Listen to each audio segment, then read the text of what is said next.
Hey guys, Daryl Russell here. Welcome back to another episode of the Lion SEO Show. In this episode, I'm sitting down with Ed Stapleton and we're discussing why and how you can go out there and upsell AdWords to your SEO clients.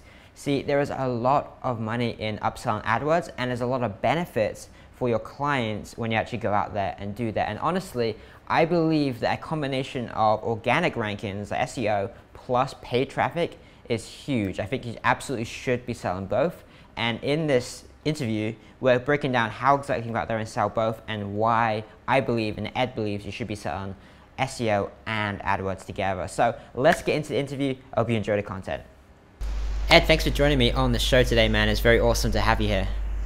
Thank you. Glad to be here. So for anyone that doesn't know who you are, do you want to introduce yourself or what it is you do? Sure. My name's Ed Stapleton, and I'm one of the co-owners of ClicksGeek. We're a white label pay-per-click agency. We specialize in AdWords and lead generation campaigns. Okay. And I don't know where to start. There's so many different topics I'm pretty interested in. But an interesting starter point, I guess. We were talking before, and you said that you used to be an SEO guy before you got into the pay-per-click stuff. Is that right? Right. That's correct. Yeah, I had SEO clients, I had lead gen sites, I had kind of a mixed bag of everything everyone gets into when they get into SEO. Yeah. I was in all your typical courses, all your typical groups, and was doing my thing. Ended up hiring the guy who would eventually become my partner, Rob Andolina, and he was a specialist in pay-per-click. Being from the SEO side of things, I thought pay-per-click was too expensive or didn't work or was dead. And Rob kind of slapped me around and proved the complete opposite, and ended up 3xing one of our clients in just a matter of a couple months, and really showed me the power of Google Adwords when it's done correctly. I was always of the belief that it was just too expensive for local businesses, but when you have a well-structured campaign, you've got a landing page that converts very well, the AdWords is a beautiful platform that you can do some really cool things with. That's awesome. I'm curious then, you're a bit biased now, I think, but SEO or AdWords? Both. I don't have one or the other. I'm a big believer in balance, and I always say this to people, to potential clients, to potential partners. Think of your business as a stool. You don't want a one-legged stool, so you don't want just SEO that could get wiped out. You don't even want SEO and PPC, a two-legged stool. That doesn't work. Try to get that third leg in. How else are you generating leads? Do you have an email campaign, a cold email campaign? Are you doing direct mail? Are you doing cold calling to set appointments? Sure. Can you get that third leg? Can you get that fourth leg? Can you get that fifth leg, just to make it more and more stable? So I don't believe in SEO or PPC. I believe in both and then some, although I'm a lover of pay-per-click and its ability to scale. Yeah. There's definitely something to be said about ranking in those top 2 or 3 positions. So, absolutely. Are you guys just doing AdWords or Facebook ads or YouTube or? So we specialize in AdWords. We do a little bit on the Bing platform. That's if a client of ours is tapped out the Google market or click costs are just prohibitively expensive, we'll shift over to Bing. But for the most part, we're all AdWords. Facebook we refer out to a couple different people. We don't touch it. We don't do any SEO. We don't do any web design. We are solely focused really on lead gen campaigns with AdWords. Okay, interesting. Would you recommend people that are going out and selling SEO to upsell pay-per-click like AdWords or anything like that? Or do you think they should focus on one? Or? Yeah, absolutely. Especially if they like to sleep at night and not have a client breathing down their neck. So they just sell that deal, and the client comes back 2 or 3 weeks later and is asking, where are my leads? Why is my phone not ringing? Yeah. AdWords is a nice supplement to that or complement to that, in that we can get the phone ringing pretty quickly, get the foot off their throat, give them time to do their thing. What is pretty quickly, by the way? How, on average, would you say how long from starting that campaign to first That's week? A great question. It depends on the market, the niche, and the client budget. But most of our clients get leads within the first day or two. Okay, nice. If not, some within the first hour that it goes on. It really just depends on the size of the market, depends on the budget that they're going in with. But at least the first week at a minimum. And that's the nice thing about AdWords and PPC together. They're a powerful combo. AdWords is a short-term, medium, long-term strategy, whereas SEO, if you go after some long tail, it could be short-term, but it's usually medium and long-term strategy. So it's a nice 1-2 combo for them. What about the guys that have are just objections with pricing, where they're going to sell SEO for $1,000 or $2,000, and then like, how can I sell AdWords at an extra $2,000 plus whatever the management fee is for that as well? Sure, that's a great question, and I would say to work backwards and figure out a potential return for the client, and think in terms of value that you provide, as opposed to, think of it as an investment as opposed to a cost. It's only a cost if it doesn't work and it doesn't provide anything for the client. So just work backwards. You know, in my case, what I do with a lot of our partners or potential partners, we hop through a call and we game plan what it's going to look like. You know, I'll hop into the planner. Usually I'll do like a screencast recording and just talk out loud like we're doing right now, and just work through the numbers and say, okay, here's your click cost. Can we work backwards? Can we get a cost per lead that's X? How many leads can they get for this number? And then just kind of just work backwards just to make sure the numbers make sense. That they're going to get a good enough return to justify the spend, and then whatever fee you want to add on top of it. So it's, at the end of the day, it's got to make sense for the client. Yeah. Think that way first, instead of just saying how can I get more out of the client. Think about you know, does this make sense for the client, and then work backwards. Okay, so sometimes I guess there's going to be clients that come in that just don't have the budget when you look at like the competition. Is it like just too much, like they're not willing to invest that much, don't have enough budget? Yeah, absolutely. Yeah, and some of your credit repair, I mean, a lot of your high cost per click niches are that way. They personal injury, it could be factoring or credit card factoring, credit card loans. Sure. Personal injury, even foundation repair in some cities is just super expensive, and when you back out your cost per lead, or if they come in with too low of a budget, what happens is you just don't get enough clicks on a daily basis for it to make sense for the client, and they're just going to have a tough time competing, and they'll be spinning their wheels, and it'll be a slow death on the campaign and a lot of pissed off people. So what I like to do is just kind of stop that from the onset and just say this isn't a good idea to move forward, have them save some budget for a couple months, and then we can, you know, have another conversation when they've got more budget. Or you just go in and say, okay, instead of running 5 days per week or 7 days per week, let's run 2 or 3 days per week. Compress that budget so you've got a high enough daily budget so you can get multiple clicks per day, and then go that way. So there are different ways to do it, but again, it's got to make sense for the client. Absolutely.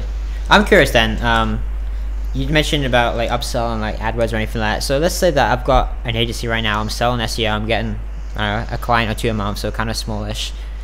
What would I do? How would I add AdWords as like an upsell, as an additional service? Is that in my initial package when I'm selling the SEO? So hey, you can also add AdWords with it, or do I just automatically bundle it as one option? How do I sort of integrate that? There are there's a million different ways to do this. I get that question a lot. Okay. And it really just depends on what you're comfortable with. How you want to structure deals.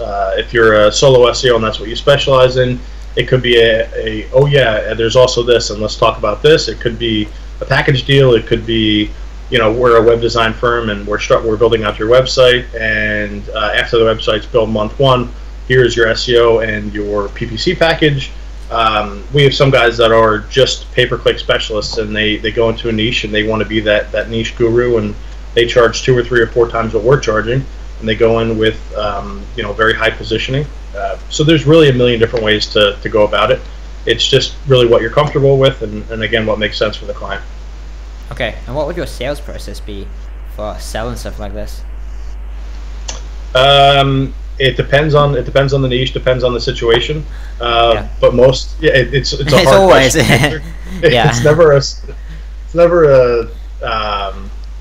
It's never a simple answer. I'd say do a needs analysis, figure out what their goals are, and then kind of work backwards to see if AdWords is a potential solution for that.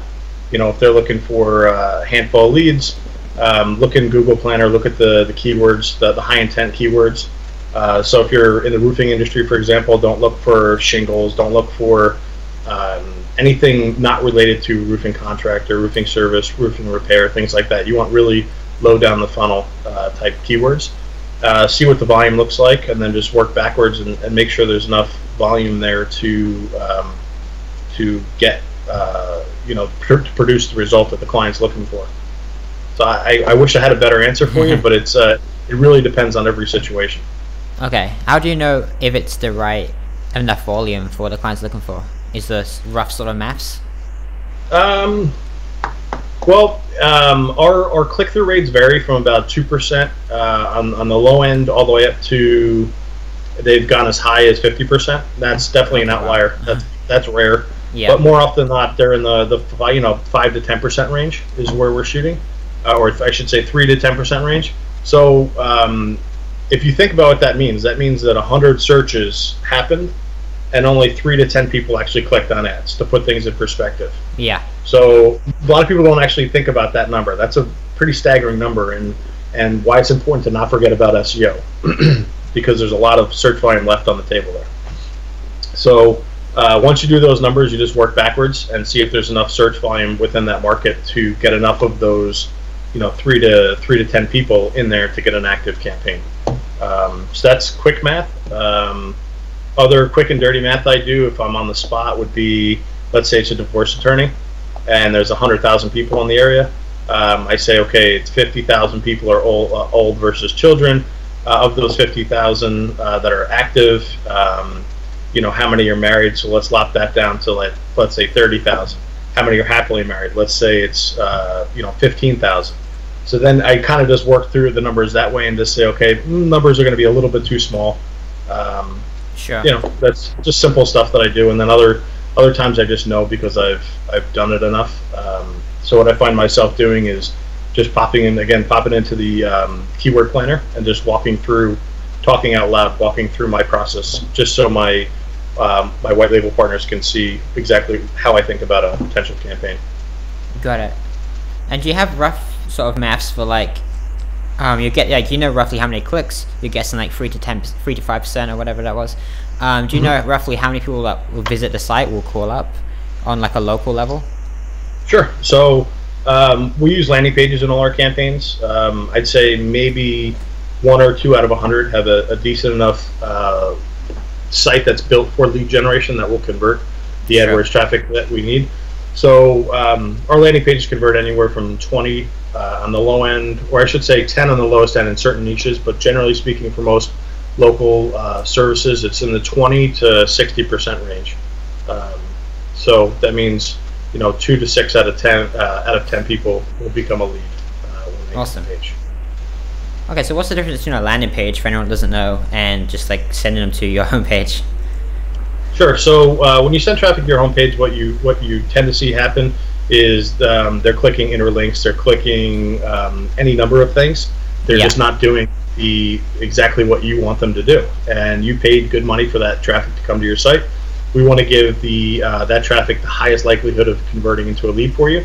So what you do is you build a one-page website. It could be several pages, but if it is several pages, there's no menu, there's no option for them to click other links. It's got headlines, it's got your social proof, it's got calls to action. It follows the general direct response methodology for creating for copywriting,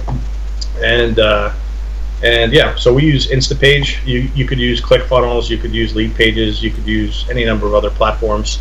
Instapage is who we use, and platforms like that allow you to do some split testing as well. So let's say this headline's not drawing the conversion that we wanted, we could swap out a headline, or let's say we want to add more social proof on this one, we can do that and do some split testing. But generally speaking, that's what a landing page is. Okay, and that's a core part of your campaigns, I guess. Absolutely, it has to be. Yeah. It has to be, because you have a couple levers for geometric growth in a campaign. It's the keywords you select, it's the copywriting that you do at the ad level, and your conversion rate. Let's say you've bumped your conversion rate on a landing page from 10% to 20%.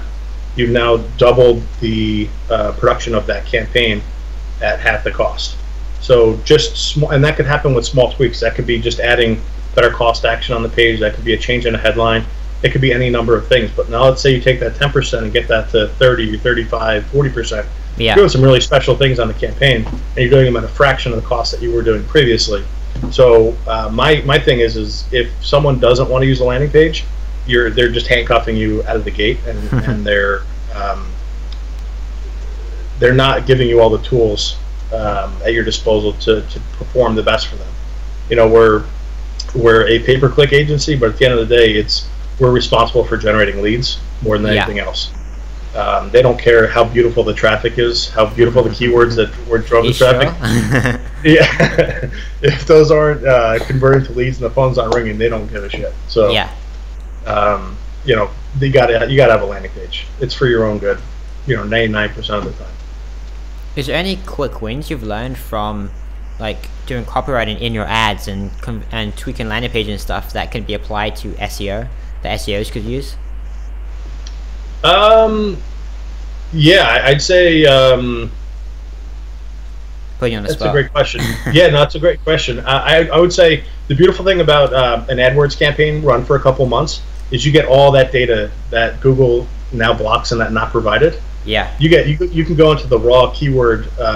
You can go into the keyword section, the actual search terms that drove the clicks to the landing page, and you can look at what people are actually searching in the market. So it's a beautiful thing to be able to go in and write long tail blog content to shift around headlines. Yeah. To see what the market's actually searching, because you know, I'd say 80 to 90% of it's long tail stuff, and it's just completely different than what the planner's showing you, and you don't get that information in analytics anymore. Yeah, it's all not provided. So I'd say if for nothing else, just having that data alone is a pretty powerful thing.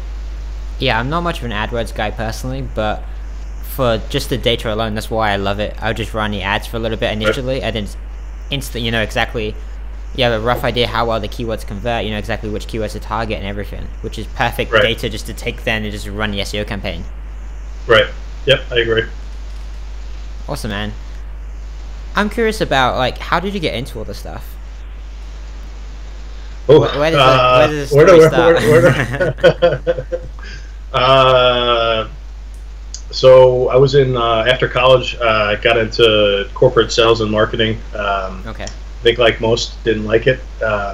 Always dreamed of doing something different. Didn't know how or where or what that would be. Long story short, I ended up starting a business from scratch with my father. Was in that business for a couple of years. We did well. Really enjoyed it. But I read a book called The Monk in the Riddle. The Monk in the Riddle that kind of rocked my world, and that led me down I think the path like most, going to 4-hour work week and just going down that rabbit hole, and that's kind of one of the ways that led me into digital marketing, and I just went down this twisted, convoluted path that led me here.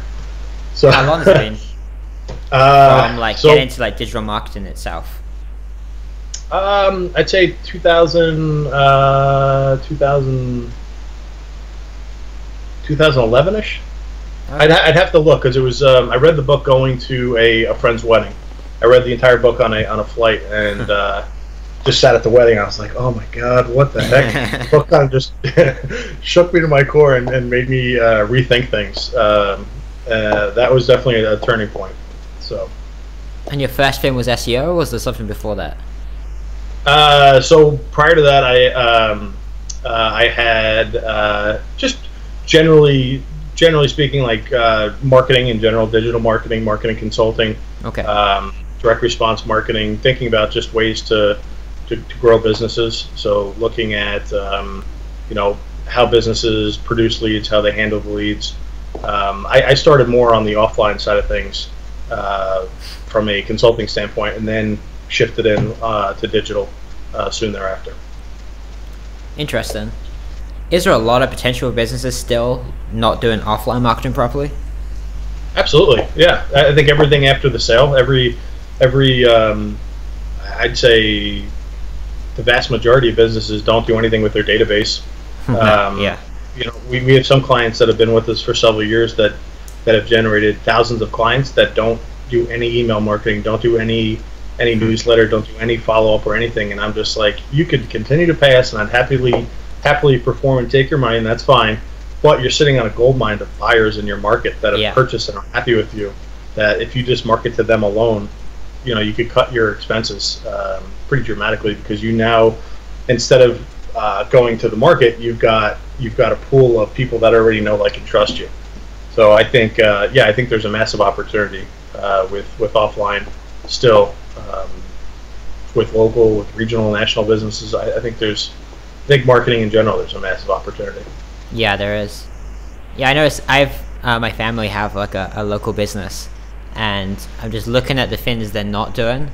It's like, why? Like, same thing, like, they have the database they've been running for several years and never follow up at all with any of their past customers.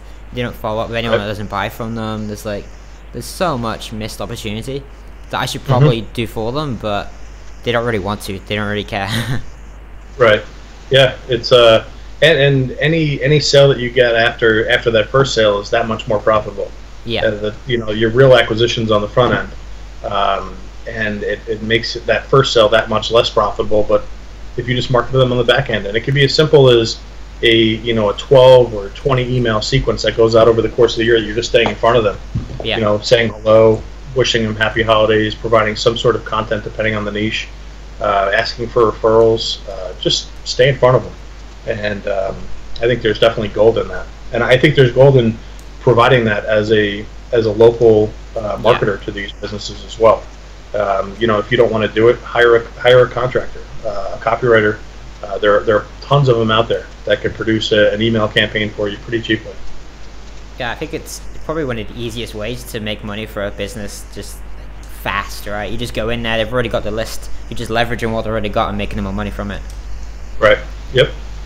One of the guys you've interviewed, John Logar, is a master at that. That's one of his big things.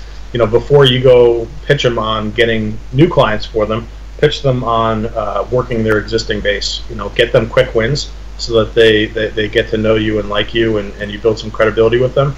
And then from there, pitch larger services as well. So he's big into database marketing. Oh, I love that. That's really cool. Okay, so what happens, like, you're doing this stuff. How did you transition from that into doing SEO? I think it was a natural progression. People asking for help with it. I think I got lost in some bad groups early on and didn't find my way for a while. And then I ended up in, I believe it was SourceWave first, and then OMG. And just learning and doing a lot of things wrong out of the gate. Just fail fast, fail often, and keep failing and get better at it and try to get some quick wins. When I went digital, I'd say I first went into the SEO side of things. I still love SEO. I still dig it. I still keep up with it. It's still something I'm very interested in. It's just not something I offer as a service. Sure. What sort of year was this when you got into the SEO stuff? I'd say I'd have to go back and look, but maybe. So we've been in business 3 years, so I'd have to go back and look. Probably 2 years prior to that, 2.5 years prior to that. That was good times, man. I got in 2013. It was fun times. Yeah. Yep. So how did the agency come about after that? You obviously switched again from SEO to pay-per-click. Yeah. So like I was saying earlier, I met my partner. I actually met him first by purchasing leads from him. He was generating a lot of local leads, and I would buy them from him, go out and sell them. And I can't remember if I just bought them or we did some sort of rev share on the back end. But we were talking about some of my clients, and we got to talking about potentially offering pay-per-click to one of them. And what he did with that client was just drop my jaw. It was very, very impressive, and my jaw just hit the floor, and I was like, I did not even know that was possible for a local business to do that with AdWords. And we still have that client to this day. That guy is awesome. still rock and rolling and doing well.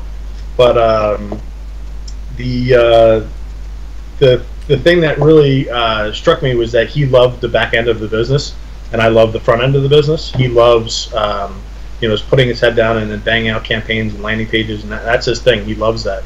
And I don't like fulfillment. I don't like fulfilling the work on the back end, and I didn't like it with SEO as much as I do with just talking with people and seeing if there's a deal to be had, and if it makes sense, and coming up with the strategy and the copy and things like that. Yeah, that's the stuff I love. So it was a very nice mix between the two of us.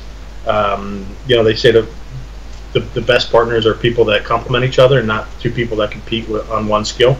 So we end up talking for a while, and ended up deciding to partner and start a business together.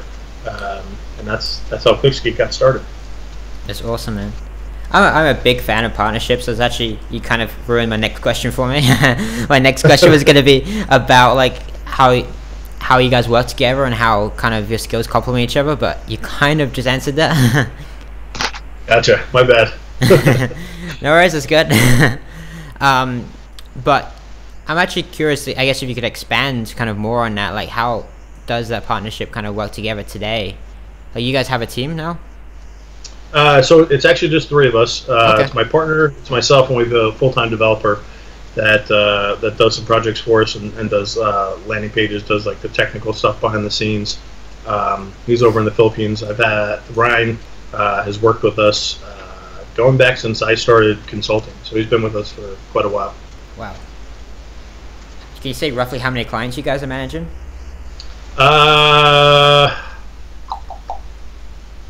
I don't know the exact number. I'd say it's probably in the 60 to 70 range. So that's partners. Okay. Partners have multiple campaigns, so okay. I'd have to look. You guys are white label, right? So yeah, partners. You're right. Yeah, right.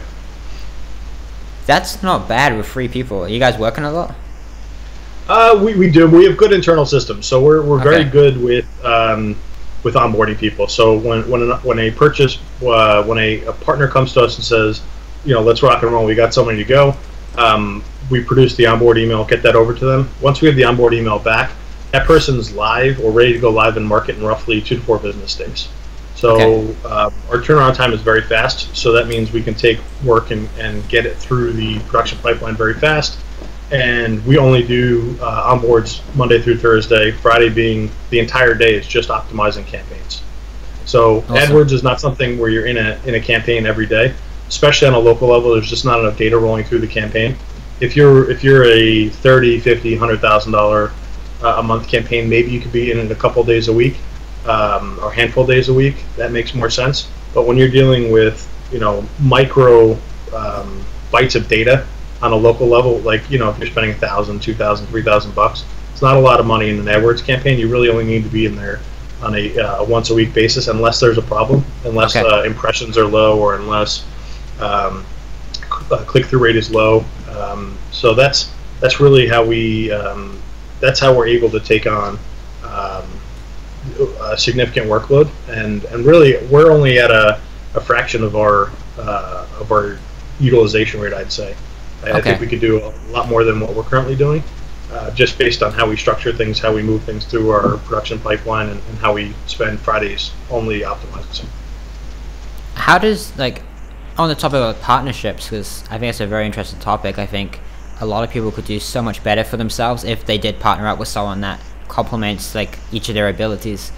How do you kind of divide up the work? Like on Fridays is optimization days. You said you're more of a front end guy. Are you involved in that still?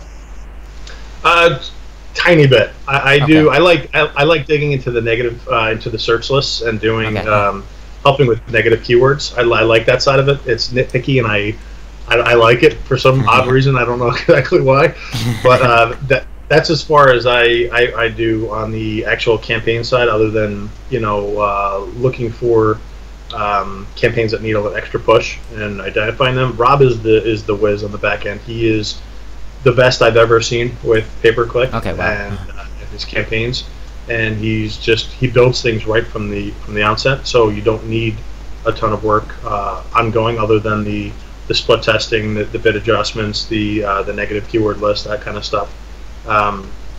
We optimize, or we audit, I'd say 5 to 10 campaigns a week for potential clients. Okay. And we've only come across one campaign that we thought was at the level of Rob's ability. And I don't mean to be cocky. It is what it is, and it's something we're proud of. And I think it speaks to his abilities and his skill set and how he builds campaigns out.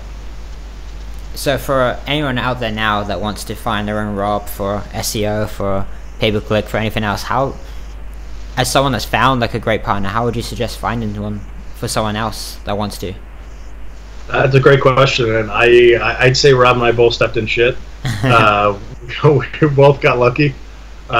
We just, I think sometimes when, I don't know, we met each other at the right time, the right circumstance. We were both hungry and wanted to do more than we were currently doing, and our personalities groove, our skill sets groove. I think a lot of it has to do with right place, right time, being prepared, seizing an opportunity. We saw complementary skill sets, and we just went for it. And then there's, we high levels of trust there. So how would I do it again? Honestly, I don't know. I don't have a good answer for you. Because I've it can't be manufactured. You're saying, right? Like, you can't just like miraculously just set up today. I've tried it, and I've tried it a couple other times where I'd go out and sell deals, and someone would handle the back end SEO of a deal, and things just never took off like this did. And some failed, some did okay, some did but nothing to this extent. So I don't really know. I don't know. I still think that the stars align. However silly that sounds, but that we met each other at the right point in each of our lives, and it just we clicked, and we went for it. I don't really have a good answer for you. No, that's fair enough. I think the key point is that you weren't just sitting around waiting to find. You weren't like, oh, I can't fulfill it, I'll just sit around and wait until I find that partner. You were going out there and doing things anyway, right? And then eventually when you found someone, it just kind of worked out. Right. But no, that makes sense to me. In terms of, I guess, like management and stuff, because you guys are both, is it like 50-50 partners? Mm-hmm. Correct. Is there ever any sort of issues where one of you wants to go in one direction, other wants to go in another, or even just over decisions sometimes? Is there any difficulty sometimes? Every decision we do, we make together. We both agree on it. There won't be a decision where I want to do one thing and Rob wants to do another, so we do, we split. We don't do that. We are we're very focused on what we're doing. We have goals, and we're laser focused. We're very clear. We have clarity on what we want to do. So if those detract from our focus, then we don't do them.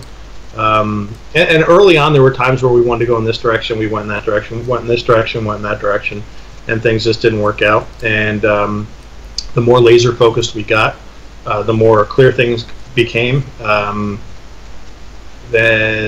The distractions start becoming less and less because you're focused on that goal, that single-mindedness. Yeah. Does that make sense?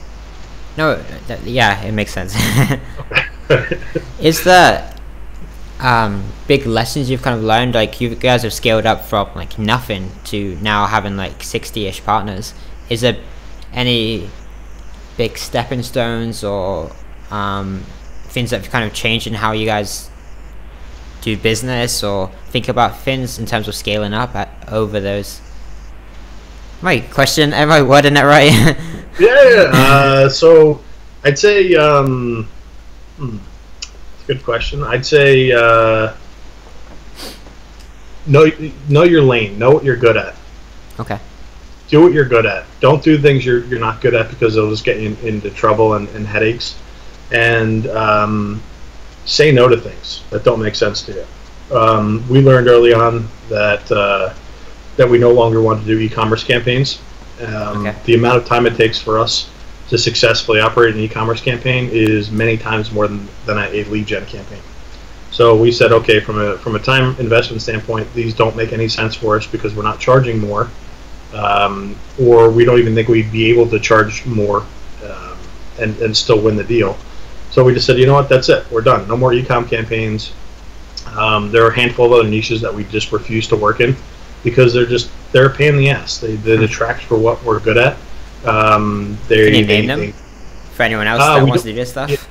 Yeah. So my partner cut his teeth in the insurance industry, managing very large insurance campaigns, and he just, if you don't have a big budget in that market, you're just not going to be able to compete with a lead gen company or a national company.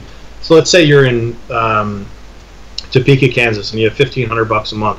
It doesn't matter if you're there because that lead gen company that's spending $150,000 a month, or pick a multinational insurance company or a national insurance company, they're going to go into that market too. So it doesn't matter just because you're local. So for us, we just stay out of the insurance market. We stay out of e-commerce. What are some of those we stay out of? Did I list them? We have a niche guide. We have a blog post that we put together that basically lists out all our favorite niches. Okay, That those are in our lane. Anything lead gen related, service based businesses, local, regional, national. Those are in our lane. Those are what we focus on. And just because it's faster and easier to deliver results. Yeah. From a return on investment for us and a return on investment for the partner and for the client. So they have high transaction values or a recurring nature to them. They have local search volumes. They have decent click costs that aren't absurdly prohibitively expensive, where it'll just grind a campaign to a halt and just won't make sense. Just they're campaigns that we perform well in and that make sense for all parties involved. Because we're thinking, I mean, you have to think about it this way: we're a white label business, so we have to think of not only our reputation but our client's reputation as well. Yeah. So it's important to set the boundaries of what you're willing to take on, because no matter what, shit rolls downhill, and if the client's not happy, they're not going to be happy with us, and we have to keep the partner's reputation in mind as well whenever we do deals, because at the end of the day, they're the ones that are going to get impacted first before us. Absolutely. And in terms of like that white label stuff, how do people price this? How do you guys firstly, and then how do your partners then go on and add a markup to that or anything? Sure, that's a great question, and our pricing is pretty simple. It's budgets, ad budgets below $4,500 a month are $450, and then budgets above $4,500 a month are 10% of ad budget. Okay. So if it's a $10,000 a month campaign, it's $1,000. If it's a $3,000 a month campaign, it's $450. It's really straightforward pricing. In terms of how our partners price, again, it's a situation where there are a lot of different ways to do this. We have some guys that want to become the guru in XYZ niche, and they'll go in and charge 2 or 3 or 4 or 5 times what we're charging, and they don't necessarily tie it to ad budget. They just tie it to potential return for the client and exclusivity and things like that. So they may go in and charge $1,500 or $2,000 or $2,500, and only need an ad budget of say $1,500 or $2,000. Oh wow! Like sometimes charging more than the ad budget itself. Oh yeah, absolutely, absolutely. Yeah, if you go into like a lot of the sub-medical specialties or sub-legal niches that are low cost per click and not as competitive, you could get an enormous return for the client, look like a hero, charge a significant amount, and do it on a very small budget. So that's one way. Another way is the web design agency or digital marketing agency that is offering web design, social, email marketing, SEO, and pay-per-click, doing some sort of package deal. They may upcharge our rates 10, 20, 30, 40%, 100%. Just depends on their ability to sell it, the client's ability to get a return on investment. Just needs to make sense for the client. Don't be too greedy with it. Then there are situations where it's an SEO that packages us together. For them, we have a lot of SEOs that just pass our cost through. They don't necessarily money on it, because for them it's a peace of mind thing, where they're giving, they're allowed to do their thing, and they don't have the client breathing down their neck saying, "Where are my leads? Why is my phone not ringing? Daryl, why is this taking forever to work?" And it does take time, right? SEO can take months. Yeah, absolutely. It's and no matter what you tell them, they don't remember that after after that second payment hits. They're like, "Well, excuse me, it's been 30 days. Where are my leads?" And they don't remember that. So the other, so SEOs, they could either do a pass through. Some charge a couple $100, some charge $750 on our 450, some charge $1,000 on our 450. Really, again, just depends on their ability to sell, the client's ability to get a return, it just depends. There's a million different ways to do this. Okay, so let's say I've got my SEO agency now. How do I know if the clients I'm bringing in will qualify to be able to work with you guys? Is there certain things I can look at to kind of save you guys the effort? Sure. Yeah, I'd say most markets need about $1,000 a month ad budget. Okay. There are some markets that could do fine with less than that. Some markets need $1,500, $3,000. Just depends on the click cost. So if you pop into the Google Keyword Planner and just see what your average suggested click cost is, that'll give you an idea. Just keep in mind that's historical data. That's not up to the minute accurate. Sure. Some of your other research tools don't necessarily provide up to the minute data on click cost as well, and that could be quite skewed. So just looking at search volumes, looking at click costs, and say, okay, can we put together a campaign? Is there enough there? There are other situations where there's a tiny bit of search volume, and you just want to be that dominant player in that market. So you'll advertise there. You'll not end up spending a ton, but you're at least there, and you're taking up that space. You're blocking a competitor. Yeah. So AdWords is a tricky thing to price out and to get to figure out campaign budgets, because a lot of it is people have to take into account that it's a live auction bidding process. I won't know what exact click costs are until we're into a live bid, into a live auction. Sure. So we may say, okay, $50 a day is a decent place to be, but after a week or two, impressions are low and clicks are low, and I might go back and say, okay, we really should bump this to $75 or bump this to $100. Can we do that? And they say, okay, I don't have the budget for it. Let's maybe compress down and do 4 days a week as opposed to 5 days a week. So you try to figure out some sort of workable solution for it. And how do I tell my client that? Like, if I'm going to get a client today, do I have to tell them that, hey, like, sometimes we don't know exactly, like, this is what our data shows us so far, but until we really run it, it's going to have to vary, like you just said? Or yeah, I think honesty is the best policy in that front. I see some people that put together these fancy proposals that show estimated traffic and all of that, but I don't really buy it, because much of what we see is long tail, and there's no way to account for long tail in the planner. Yeah. So even if you use a third-party analytics tool, in my opinion, I don't think they produce enough of the long tail stuff to really put together a proposal like that. So I just say, listen, here's what I suggest for budget based on what I'm seeing. One other thing to take into account is Google works on daily budgets. They don't work on monthly. We just extrapolate out what that monthly is so we can wrap our heads around it. Yeah. So I say, okay, I suggest $75 a day. If click cost is $7.50, somewhere in that range, we could probably get 5, 10, 15 clicks a day, somewhere in that range. And based on that, we should be able to get you X amount of leads per day, and kind of just work backwards. But okay, knowing that we're not competing in a vacuum, there's competition out there that do silly things, and we have to take that into account. Okay, and you guys are up to like 60 partners now. You obviously started from zero. Completely different topic change, but how do you guys go out there and get that started? How do you bring in the first few partners? To flail around. We've done every lead gen method under the sun.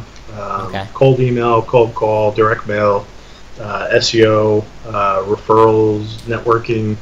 I think every method isn't right for everybody, but you have to figure out what you're comfortable with doing, and then throttle down and go as hard at it as you possibly can. So what is the single most effective for you guys? And if it's referrals, what's the next? I'd say referrals and networking. Okay. Getting into groups and networking, being valuable, providing information. Now, having said that, it's a little bit different for local businesses. Offering services in the marketing community is very different than offering it in a local community. I still think that there is nothing harder than marketing a marketing business. I think marketing a roofing company is very easy. It's so easy, marketing a plumbing company, it's so much easier than marketing a marketing company. So you have to figure out what you're comfortable with, and then attacking it. Do you like networking meetings? Do you like cold calling? Do you like referrals, direct mail, cold email outreach? It really just depends on what you're good at and what you're comfortable with, and then just trying to scale that as best you can. Okay, so all of them have kind of worked for you? All have worked and haven't worked, and we've spent a small fortune trying to figure out what it is that does work.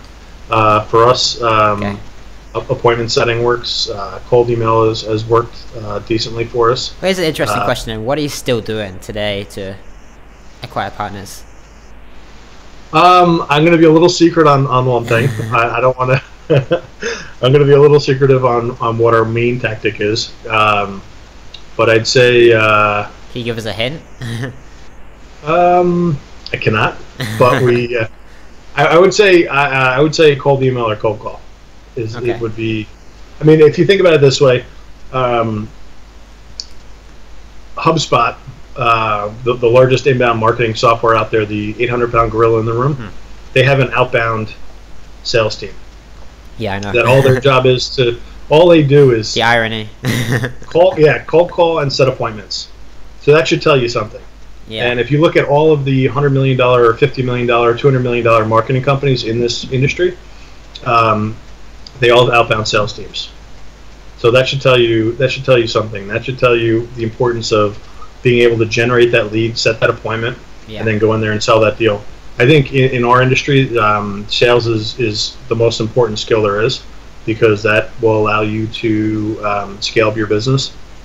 And there's always people willing to provide the back-end service at a decently low enough rate so you can make your margin. I mean, that's where we fit in, but that goes for any of the other numbers. Like, for example, you have a link service. Yeah. Perfect example. It's sales is the most important skill, I think, in business. Being able to make that money appear out of thin air is a very, very important thing. Yeah, 100% with you. There's always space, of course, for the guys that don't want to do sales, but being able to go out there and get people to pay you money, like, you can never lose with that. Right. Yep. We're actually headed to Rob and I are going to Atlanta in April. We're going to a conference called Outbound. Okay. It's by 4 different authors. Sorry about that. All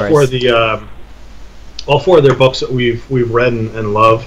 One's Jeb Blunt, who wrote Fanatical Prospecting and Sales EQ, 2 excellent books, and they're just Outbound. I'm very excited for that. It looks to be like an awesome conference, and really just for us, I think it's going to be a doubling down on the outbound side of things. That's awesome. Any tips for guys that want to get into sales? This is probably the last question. Okay. Tips for guys that want to get into sales, or books, or things they absolutely have to learn as soon as possible. So books wise, I actually have one of them here. Okay. This book is one of my favorite. Does that come out of reverse? Yep. Yes, this book is awesome. It's by a guy named Mike Brooks, and it's full of. Sales is a system. It's you're only going to get so many rebuttals that are different. Sure. Most of them are all the same. It's a matter of coming up with those answers, memorizing those answers, and then basically having them in your memory ahead of time, so that you can, in a fluid conversation, just relay those answers. This book is full of them. It's got, I think, 400 or 500 scripts in there. Just tailor them to your business, to your specific offering, whether it's web design, whether it's SEO, PPC, whatever.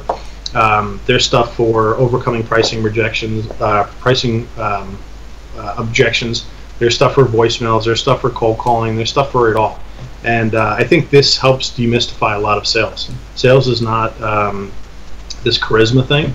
Sales is very much being systematic with how you answer questions, how you progress through a conversation, and I think it's a very helpful book. Fanatical Prospecting is another awesome book. Anything by Brian Tracy. So Brian Tracy's Psychology of Selling. That's an awesome book. One of my favorite quotes he has in the book is regarding sales is "Some will, some won't. Oh well, next." And it just instills the mentality of, it is what it is. Some will buy, some won't buy, and move on to the next one. And just don't beat yourself up. Majority of people you talk to are going to say no, and that's just the nature of the beast. And just move on to the next one. And like this behind us here is our sales calendar. Just have some sort of in-your-face reminder of keeping yourself accountable to the day, and keep yourself accountable to the week and to the month. And it comes down to really simple formula: set appointments, have sales conversations, or have conversations, and deals will close. Do enough appointments, and your business will dramatically change. Dude, 100% with all of that. I think a big mistake a lot of guys get into the agency space, and they're like, "Why don't I have any clients?" It's like, how many appointments have you had in the last week? And it's like, right. None. Like, how many conversations you had? None. It's like, well, I think you found your problem. Like, they're not speaking to enough people. And then also that their fear, especially for the SEO space, of actually speaking to people and doing sales. Because for me, I was the shy introverted guy. I still kind of am. Like, I'm still an introvert. Daryl, I hate this. This is too much. This is too much for me, man. This is a fearful thing for me to come and do this interview. I don't like this. I don't like public speaking, but you do it. You push through that fear and just know that it's just inside your mind. It's not a real thing. It's not actually happening. It's just in your brain. You push yourself through it, and then you have the systems for the sale, right? It's not about being naturally, like you said, you're not amazingly charismatic or anything like that. You just follow the process. Right. Yep. Exactly. I mean, the Mike Brooks Powerful and Scripts book is awesome. There's Tom Hopkins, The Art of Successful Selling, I think it's called. Okay. I could send you some links. That's an awesome book. Fanatical Prospecting is an awesome book. Sales Simplified by Mike Weinberg is an awesome book. The Only Sales Book You're Going to Need by Anthony Iannarino is an awesome book. And there's so many of them. Just find one that you like and just read it over and over again and keep listening to it. Another great person to go to is John Logar, who you've interviewed. Cool guy, yeah. Yeah, he's awesome. You want to get pumped up about your business, go to one of his events or listen to one of his webinars, and that guy is awesome. And he's all about setting sales appointments and having sales conversations and just upping your activity so that luck just doesn't happen. Luck comes from putting yourself into situations over and over and over again and getting in front of people. So, other thing, we're putting out a sales guide. Probably shooting for the end of December. But one thing I hate more than public speaking is writing. So it's taken me a little bit of time to write, but I set a goal to have it out by the end of December. So that'll go through all the ways we generate leads, a process for selling PPC essentially. Dude, just do like an audio recording, send it to a transcription service, and have them fix up the edit afterwards. Okay, yeah, I can do that. That's all. I actually like writing, but that's how I do it if I didn't. Gotcha. Okay. Cool, man. I appreciate you joining me. I think there's a huge lesson to be learned from how many books and stuff you named at the end, and that you love sales and you focus on this and you're actually learning about it constantly, and not just. You don't just miraculously be amazing at sales. You've actually studied that stuff. Oh, you have to. I don't identify as a salesman. Yeah. I never saw myself as that. But the more I learned about it, it's how you grow a business. You have to have these conversations to be able to grow your business and to have the things in life that I want, and I want for my family and my wife and my baby. You've got to be able to go out and sell those, sell and produce value for clients. And so you dive in, you learn, you listen to stuff like this, your website's awesome. Your blog and you, your videos are awesome. There's so much good content on there. I'd say we've had a handful of our clients been as interviewees. That's awesome. Yeah. Yeah, personal development is where it's at. You got to just keep learning. Absolutely. Well, man, I appreciate you joining me today. Where can people find you if they want to like reach out to you possibly and check out your agency as well for your services? Sure, hit me up on Facebook. Just actually send a message though, because I have like a list of I think Indian and Russian spammers that I have. I'm sure like most people do. So just shoot me a message on there with a friend request, or clicksgeek.com, clicksgeek.com, and if you sign up for our email list, we'll send out the sales guide whenever it's ready. Awesome. That's been awesome, man. Thank you for joining me again. Hope you guys Absolutely. enjoyed, and I'll see you guys in the next episode.